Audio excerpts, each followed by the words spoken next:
Selamat siang semuanya. Jadi perkenalkan, saya Koyuna Linda Putri dengan NIM 202463019. Di sini saya akan mengajak kalian untuk belajar bersama dengan Koyuna. Oke, jadi pada pembelajaran kali ini saya akan sedikit menjelaskan tentang pola pemboran dan juga produksi pemboran. Apa sih pola pemboran dan produksi pemboran itu? Nah, jadi pola pemboran adalah pola yang digunakan untuk melakukan pemboran atau untuk membuat titik-titik pemboran. Sedangkan produksi pemboran sendiri adalah produksi dari sebuah pemboran atau yang dilakukan untuk pemboran. Nah, selanjutnya adalah saya akan menjelaskan tentang macam-macam dari pola pemboran. Nah, untuk tambang terbuka atau tambang terbuka dan tambang bawah tanah memiliki pola pemboran yang berbeda. Nah, yang pertama yang akan saya jelaskan adalah soal tambang terbuka. Dari tambang terbuka ini memiliki 4 pola pemboran, yaitu yang pertama adalah square, di mana square ini titik-titik pemboran atau pola dari pemborannya itu jika tampak atas, maka antara posisi horizontal dan vertikal memiliki jarak yang sama. Dan juga titik-titik pemborannya itu sebaris atau teratur. Yang kedua itu adalah rectangle atau persegi panjang. Untuk pola pemboran rectangle atau persegi panjang, di mana sisi horizontal dan vertikalnya memiliki jarak yang berbeda, di mana titik pemboran antara yang horizontal dan vertikal memiliki perbedaan jarak atau jarak yang berbeda. Tetapi untuk pola pemboran sendiri, dia memiliki pola pemboran yang sebaris. Nah, selanjutnya adalah zigzag atau bujur sangkar, di mana untuk pola pemboran zigzag ini dia memiliki, jika tampak atas, posisi vertikal dan horizontalnya sama, tetapi titik-titik pemborannya itu tidak sebaris. Yang keempat adalah zigzag persegi panjang. Untuk zigzag persegi panjang ini ada 2 ciri, yaitu yang pertama pola pemboran yang tidak atau titik pemboran yang tidak sebaris, dan yang kedua adalah jika tampak atas jarak titik pemboran vertikal dan horizontal memiliki jarak yang berbeda. Oke, selanjutnya adalah untuk tambang bawah tanah.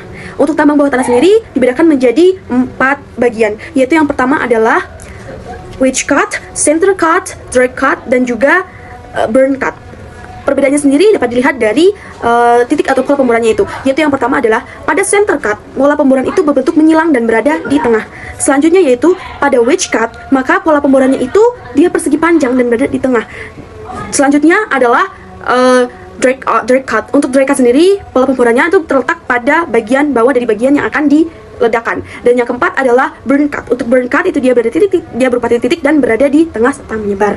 Oke, selanjutnya kita akan masuk ke produksi pemboran. Nah, produksi pemboran ini seperti yang saya bilang tadi itu dapat mencakup banyak hal. Itu yang pertama adalah sistem dari pemborannya sendiri.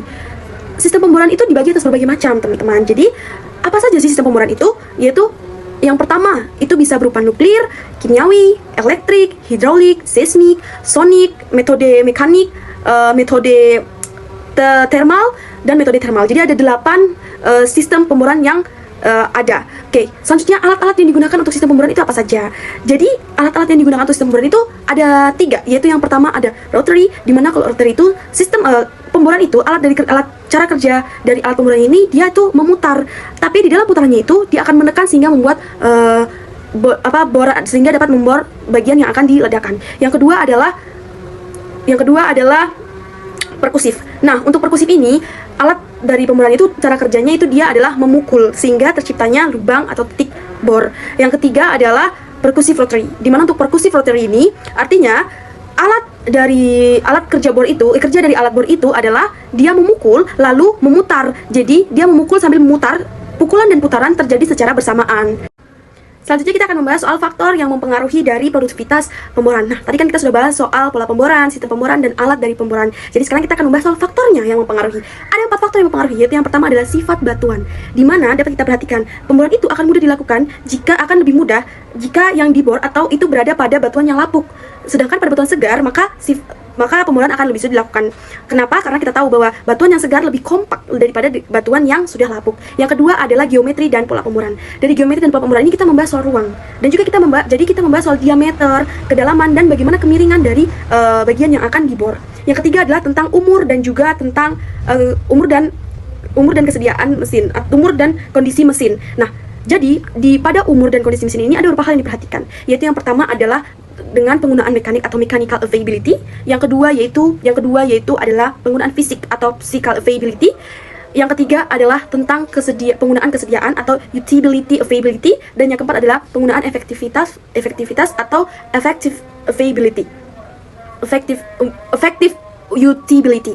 Nah, dari umur, dan yang keempat adalah kita berbicara soal keterampilan dari operator. Nah, untuk keterampilan dari operator sendiri ini dapat kita lihat bahwa jika semakin terampil dari operator, maka produktivitasnya atau produktivitas pemboran atau perlakuan pemboran itu akan semakin baik. Berikut ini adalah rumus-rumus yang digunakan untuk menghitung kondisi dari mesin. Nah, MA di sini adalah sebagai kesediaan mekanik, di mana W adalah waktu kerja dan R adalah waktu perbaikan dari alat.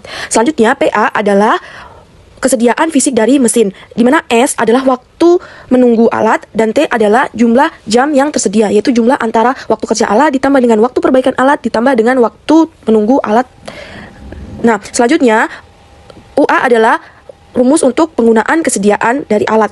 Nah, rumus ini adalah W sama dengan W ditambah dengan S.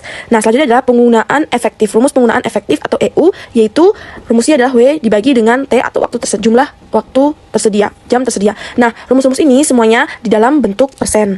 Berikut ini adalah rumus untuk waktu siklus pemboran, di mana CT adalah cycle time, PT adalah positioning time, BT adalah boring time, ST adalah stopping time, dan DT adalah delay time. Nah, untuk CTR-nya sendiri itu berarti cycle time rata-rata, dan sigma CT adalah jumlah dari lubang. Selanjutnya untuk HR sendiri adalah rata-rata dari kedalaman lubang bor. Nah, untuk N adalah banyaknya lubang bor. Nah, untuk DRR itu berarti kecepatan pemboran rata-rata atau rata-rata dari kecepatan pemboran, di mana rumusnya itu HR dibagi dengan CTR. Selanjutnya adalah rumus dari efisiensi kerja. Jadi di sini adalah WP adalah waktu pemboran dibagi dengan WT atau waktu tunda dikalikan dengan 100%. Nah, efisien kerjanya sendiri yaitu adalah 1%. Selanjutnya adalah volume setara, di mana volume setara yaitu volume dibagikan dengan sigma dari kedalaman lubang bor. Nah, sedangkan P adalah rumus untuk produksi mesin bor, di mana satunya itu meter kubik per jam, di mana rumusnya adalah rata-rata dari kecepatan pemboran dikalikan dengan volume setara dikalikan dengan efisiensi kerja dikalikan dengan 60. 60 di sini sebagai menit dari jam. Berikut ini adalah contoh soal dari kondisi dari alat. Nah, di sini cara mengerjakannya adalah kita harus mencari pertama adalah waktu kerja total, di mana waktu kerja totalnya itu yaitu waktu dari hari dikalikan jam kerjanya per hari. Nah, di sini 5 adalah hari dari Senin, Selasa, Rabu, Kamis, dan Sabtu dikalikan dengan 7 jam, ditambah dengan 1 yaitu hari Jumat dikalikan dengan 6 jam waktu kerja di hari Jumat dibagi dengan jumlah dari hari tersebut yaitu 6 hari. Nah, menghasilkan 6,833 jam per hari.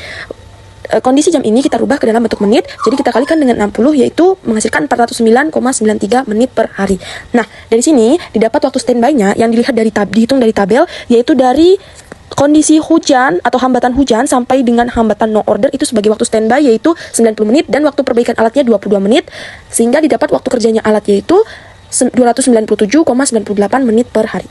Selanjutnya, kita menghitung kesediaan mekanik, kesediaan fisik, penggunaan kesediaan, dan penggunaan efektif dari alat tersebut menggunakan rumus yang tadi telah disebutkan. Nah, maka hasilnya bisa dilihat di mana kesediaan mekaniknya itu menghasilkan 93,12%, kesediaan fisiknya menghasilkan 78,04%, penggunaan kesediaannya menghasilkan 76,8%, dan penggunaan efektifnya menghasilkan 72,68%.